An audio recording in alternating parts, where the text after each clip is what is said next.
बताता हूँ दोस्तों। इस वक्त में लकी वन के सामने जो रोड आ रहा है, जो वाटर पंप की तरफ जा रहा है, यहाँ पर एक चौरंगी है।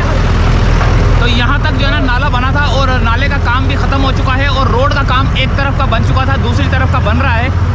तो मेरे साथ रहना, मैं आपको सारी सूरत हाल बताता हूँ। ये अभी मुझे बेर दिया उन्होंने खाने के लिए, तो मैं बेर भी खा रहा हूँ। और यहाँ पर जो है ना कारपेटिंग का अमल जारी है। तो काफ़ी यानी कि उधर वाला रोड बन चुका था, अब इधर वाला रोड बन रहा है। आगे सूरत हाल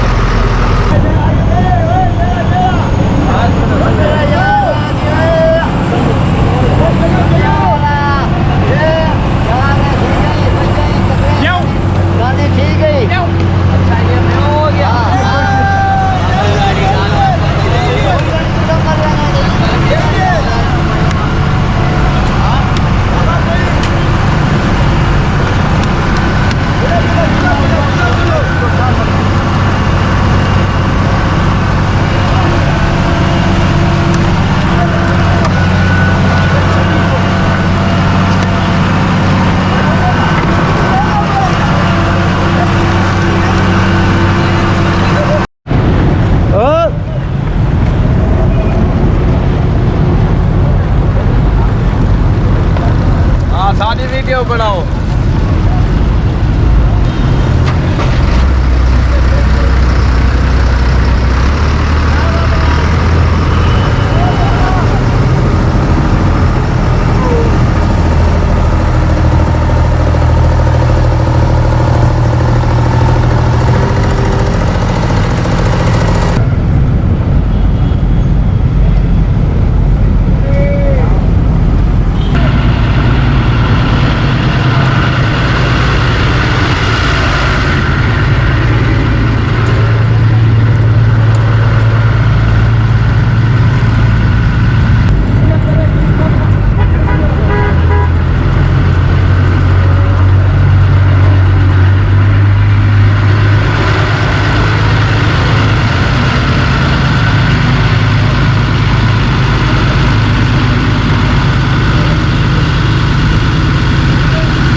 मैंने देखा देखी ये भी आ गया।